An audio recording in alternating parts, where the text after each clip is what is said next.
So the question is, Ali's policy of changing the governors appointed by Uthman led to a lot of problems for him. Outline his reason for making these changes and then the effects of this policy. We're not discussing that right now. What we are discussing is the B part. Ali was a strong caliph. Give reasons to agree or disagree with this statement.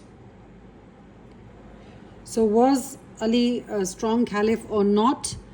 I've addressed both views. You can agree or disagree. I've addressed both. Okay.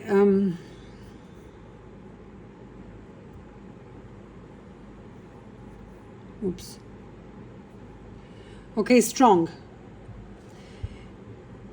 If I suggest that he's strong, why was he strong? Because he was brought up by the Prophet sallallahu alaihi wasallam. Since he was, it is said that since Hazrat Ali was 2 years old, he was living with the Prophet sallallahu alaihi wasallam.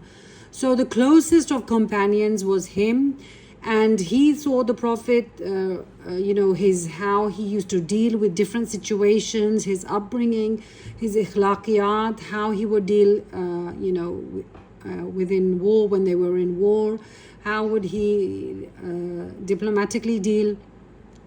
So the reason why he was a strong candidate was that he was brought up by the Prophet ﷺ, and he was a proved warrior. We know that he had participated in all battles except for Tabuk. At the time of Tabuk, the Prophet left him in Medina as his deputy. But at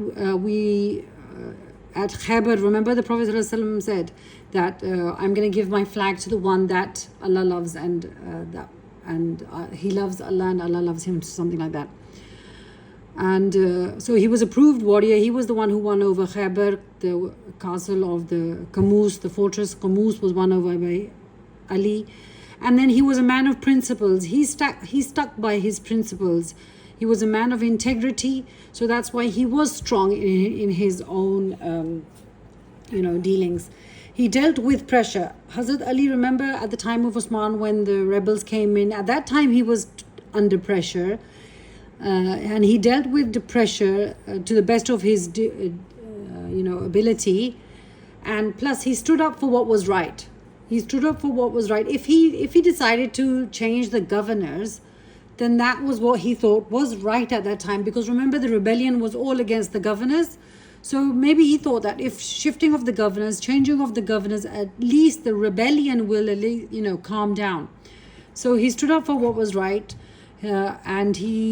but then again, remember, he stands up for what is right. He's good in dealing with pressure, but remember, he compromised on public demand. When the public demands increased to such an extent that there's no other way, because remember, during Safin, when they all insisted stop war, because it was such a strong public demand, he had to stop the war. And then the public demand was, why did you stop the war? Why did you stop the war? And so he compromised for public demand, but that was at that time a necessity also, right? Now, if we take it as a weak, if we take his caliphate as a weak caliphate, what could we say? We could say that he couldn't convince his companions. First of all, the changing of the governors, his Majlis-e-Shura agreed against it. They said, don't change it now, or the rebels are going to, it's going to get, the people who are in government, they're going to go against the rebels and fitna will be created. So he couldn't convince his companions as to why he wanted to delay the avenging of Hazrat Usman's murder. So that was one weakness. Only if he would have been able to convince his companions, then maybe things could have been better.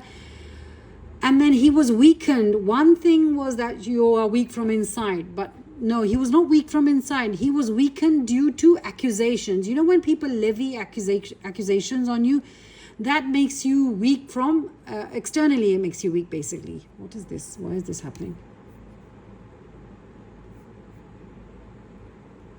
Oops, sorry.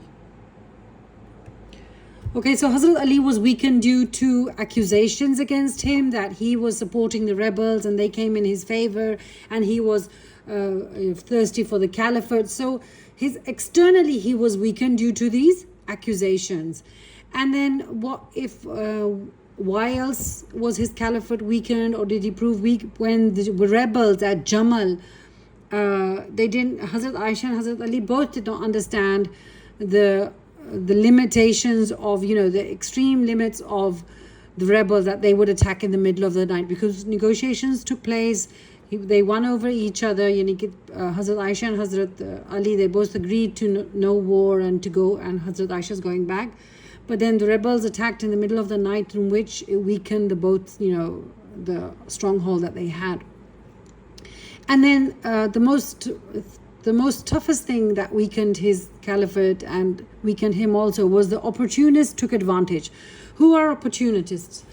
A person who takes advantage of opportunities as and when they arise, regardless of planning or principle. Like, opportunists are those people who, they see that things are going wrong, so they take advantage of that situation. There's no pre-planning. So every single time, opportunists took advantage of the situation. At the time, the rebels took advantage of, forcing him to be the next caliph, and then the Khawarij took advantage at that time. Muawiyah took advantage at that time. So it was basically because of everybody taking advantage of the situation. That's another reason why it could have weakened his position. And then, first of all, Hazrat Ali, although he was a strong warrior, he was always compassionate for the ummah. He was always compassionate for the ummah. He would overcome his own, have you heard about the place where Hazrat Ali is fighting with a non-Muslim, and he's about to kill him, but then that non-Muslim spits on his face, and all of a sudden Hazrat Ali leaves him, and the person asked her, you had the chance to kill me, but why didn't you kill me? And Hazrat Ali said that first I was killing you for the sake of Allah because we were in war, and next because you had spat on me, I got so angry, I would have been killing you because of my anger. That's why I stopped, because the motive had changed.